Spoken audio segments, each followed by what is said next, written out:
Hi, I'm Mark Rothman, Progress Coach, and I help my clients achieve their goals and live full, three-dimensional lives. Now, before we get started on lust, if you haven't subscribed to my YouTube channel, please go ahead and do so. And if you like this video, go ahead and hit like, and definitely leave a comment. I love responding. Let's get into it.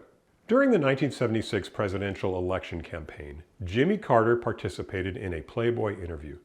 At that time, the Playboy interview marked high status, but it wasn't usual for a candidate for the nation's highest office to expound his thoughts amongst naked centerfolds and dirty jokes. In his interview, the future president admitted he lusted after other women in his heart. This revealed a nearly scandalous truth and contradicted most people's understanding of Carter's image as a born-again Christian. Yet, though earth-shaking at the time, Carter's admission focused the country's attention on only one small aspect of the man. It told us nothing about the many other ways he lusted in his heart.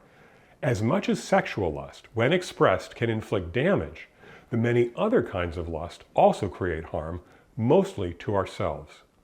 In the fullest sense of the emotion, when we lust, we create an immediate rush of desire for something beyond our grasp. When we feel lust, we believe this thing, person, or state of being will make us complete.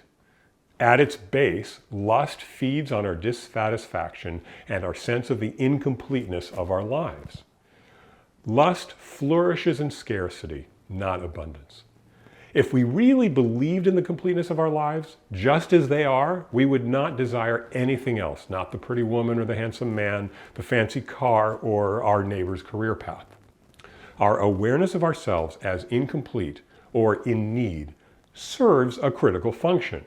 At the very least, it keeps us alive. If our empty stomachs didn't signal our brain, feed me, in other words, I need something more than I have, food, we'd starve to death.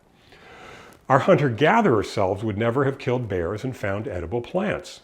Our instinctual programming relies on a state of incompleteness to meet our physical needs. If we didn't lust after the opposite sex, our species would die out.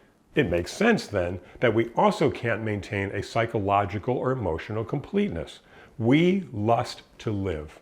Our mental states reflect the cycle of needing and pursuing to achieve satisfaction. Because of this cycle, we form social relationships, reproduce, and care for our young. Without it, humanity would have lasted exactly one generation. Modern materialist society corrupts our need satisfaction cycle. It preys on these basic instincts, feeding us suggestions, images, and sales pitches that say explicitly, your life is not complete until you have or buy or acquire this shiny new thing.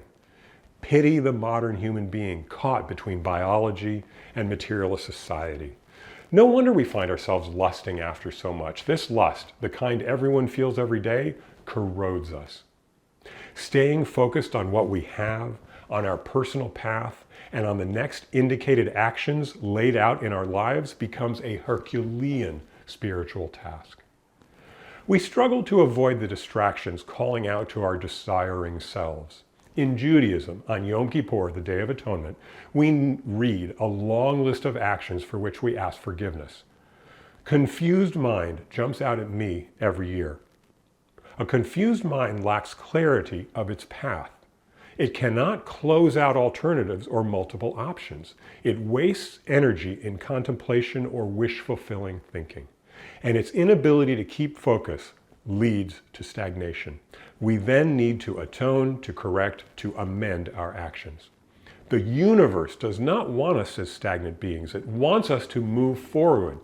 It wants progress. It wants us to grow, and it wants us to completely fill the space it holds open for us.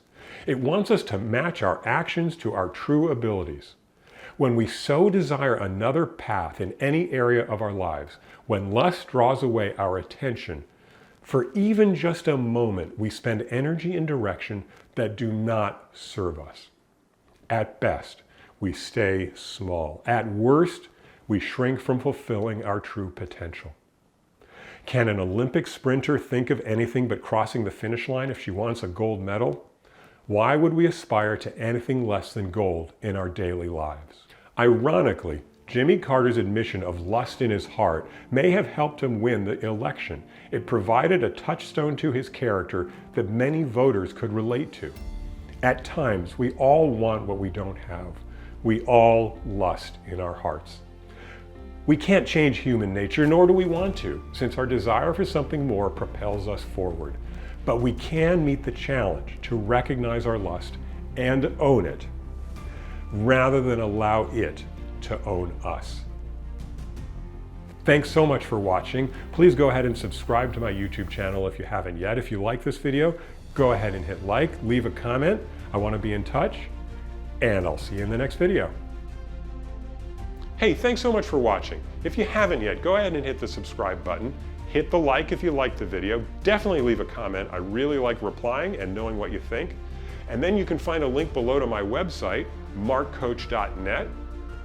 On Instagram, I'm Mark Progress Coach, and Facebook is Mark Rothman Progress Coach. And I'll see you in the next video.